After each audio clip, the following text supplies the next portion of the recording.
আসসালামু আলাইকুম। গ্রিন আর্কিটেক্টের পক্ষ থেকে আমি ইঞ্জিনিয়ার টুটুল। আপনাকে অনেক অনেক অভিনন্দন এবং শুভেচ্ছা জানিয়ে আজকে একটা 4 শতক জমিতে 3 ইউনিট একটা 6 তলা বাড়ির প্ল্যান, ডিজাইন এবং খরচের হিসাব আমি আপনাদের মাঝে তুলে ধরার চেষ্টা করব।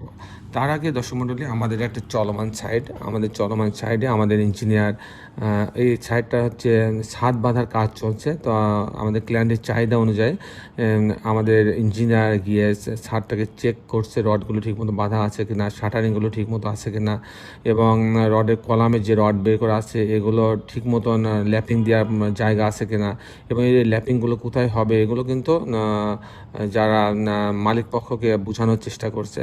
তো এটা একটা খুব বড় ইম্পর্টেন্ট বিষয় যে যখন আপনি কাজ চলমান রাখবেন তখন আপনি অবশ্যই যে কনসাল্টিং ফার্মের কাছ থেকে ডিজাইন করবেন তাদের ইঞ্জিনিয়ারের সঙ্গে আপনি তাদের কনসালটেন্সিতে কাজ করবেন। বিভিন্ন ছাদ ঢালাইয়ের পূর্বে আপনি অবশ্যই চেক করায় নিয়ে তারপর ছাদটা ঢালাই দেবেন। তাতে করে হবে কি, আপনি বিল্ডিংটা প্রপারলি ঢালাই হবে, আপনি কোনো ভুল থাকলে সেটা শুধরাই দিতে পারবে, তাতে আপনি কিন্তু লাভবান হবেন।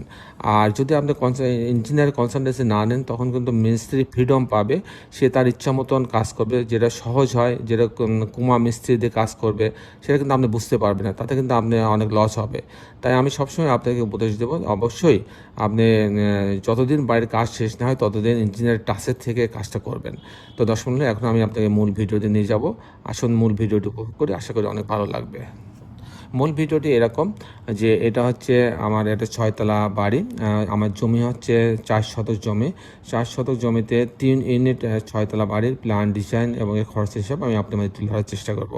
দর্শক বন্ধু, আপনি জানেন যে আমাদের বেশ কিছু অভিজ্ঞ আর্কিটেক্ট আছে, সিভিল ইঞ্জিনিয়ার আছে। তাদের সমন্বয়ে কিন্তু আমাদের দেশে বিদেশে আমাদের যে অগণিত ভালোবাসার মানুষ আছে তাদের আমরা ডিজাইনগুলো বাংলাদেশের বিভিন্ন জেলাতে উপজেলাতে আমরা বাস্তবায়ন করে যাচ্ছি। দর্শক মণ্ডলী, আমি ইঞ্জিনিয়ার টুটুল আছি আপনার সঙ্গে। আমি এখন আপনাকে আর্কিটেকচারাল ড্রয়িংয়ে নিয়ে যাব, তারপর এই ধরনের বাড়ি নির্মাণ করতে কেমন টাকা খরচ হয় তারও একটা হিসাব আমি আপনার মাধ্যমে তুলে ধরার চেষ্টা করব। তো দর্শক আসুন আর্কিটেকচারাল ড্রয়িংটা আমরা উপভোগ করি।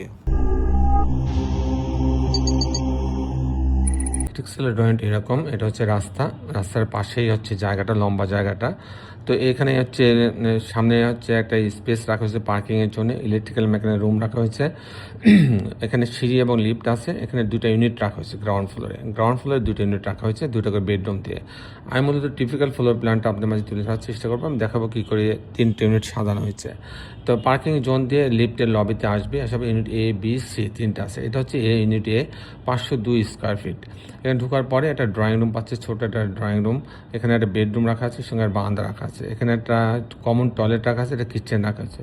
এখানে আরেকটা মাস্টার বেডরুম রাখা আছে, মাস্টার বেডরুমের সঙ্গে একটা টয়লেট অ্যাটাচ করা আছে এবং একটা বারান্দা রাখা আছে। এখানে হচ্ছে 2টা বেডরুম, 2টা বাথরুম, কিচেন, ড্রয়িং ডাইনিং দিয়ে ইউনিটটা সাজানো হচ্ছে 502 স্কোয়ার ফিটের মধ্যে। যদি আমি ইউনিট বিতে যাই, ইউনিট বিতে আবার আরও ছোটো, 510 স্কোয়ার ফিট। এখানে ঢোকার পরে একটা ছোট্ট একটা প্যাসেজ আছে বিভিন্ন রুমে যাওয়ার জন্য, একটা কিচেন রাখা আছে, এটা একটা বেডরুমের সঙ্গে একটা বারান্দা রাখা আছে, একটা টয়লেট অ্যাটাচ করা আছে। এবং এখানে আর একটা বেডরুম রাখা আছে, এই বেডরুমের সঙ্গে একটা বারান্দা এবং একটা টয়লেট অ্যাটাচ করা আছে। এখানেও 2টা বেডরুম, 2টা বাথরুম, কিচেন, ছোটো একটা স্পেস ডাইনিংয়ের জন্য রেখে কিন্তু ডিজাইন করা হয়েছে মাত্র 410 স্কোয়ার ফিটের মধ্যে। আর আমি যদি ইউনিট সিতে যাই, এখানে 569 স্কোয়ার ফিট। এখানে ঢোকার পরে একটা ড্রয়িং ডাইনিংয়ের জন্য একটা স্পেস রাখা হয়েছে, এই স্পেসটা। এখানে একটা কিচেন রাখা আছে, এখানে একটা কমন টয়লেট রাখা আছে। এটা একটা মাস্টার বেডরুম, এর সঙ্গে একটা টয়লেট অ্যাটাচ করা আছে, একটা বারান্দা রাখা আছে। এখানে আর একটা বেডরুম রাখা আছে, এর সঙ্গে একটা বারান্দা রাখা হয়েছে। এখানেও কিন্তু 2টা বেডরুম, 2টা বাথরুম, কিচেন, ছোট্ট একটা ড্রয়িং ডাইনিং দিয়ে সাজানো হয়েছে ইউনিটটা। দর্শক বন্ধু, এখন আমি আপনার দেখানোর চেষ্টা করবো যে এই ধরনের বাড়ি নির্মাণ করতে কেমন টাকা খরচ হয় তার একটা হিসাব আমি আপনার মাঝে তুলে ধরার চেষ্টা করবো। দর্শক, এটা 6 তলা বাড়ি। এখানে পাইলিংয়ের প্রয়োজন হচ্ছে না, অনেক সময় পাইলিংয়ের প্রয়োজন হইতে পারে, তবে এই বাড়িতে পাইলিংয়ের প্রয়োজন হচ্ছে না। এখানে ফাউন্ডেশন খরচ হবে 1200 টাকা স্কোয়ার ফিট। তারপরে যে খরচটা আসবে সেই খরচটাকে আমরা বলবো হচ্ছে কাস্টিং খরচ, কাস্টিং বিম কলাম ছাদ, প্রতি তলার বিম কলাম ছাদ। এটার জন্য আপনার খরচ হবে 650 টাকা স্কোয়ার ফিট। আর এই বাড়িটা যদি আমি এরকম কমপ্লিট করতেছিলাম ছবির মতো, লিফট বাদে ফাউন্ডেশন সহ, কাস্টিং সহ, জানলা, দরজা, রেলিং, গ্রিল সব সহজে আমি কমপ্লিট করতে চাই, তাহলে আমার 2000 টাকা স্কোয়ার ফিট খরচ হবে।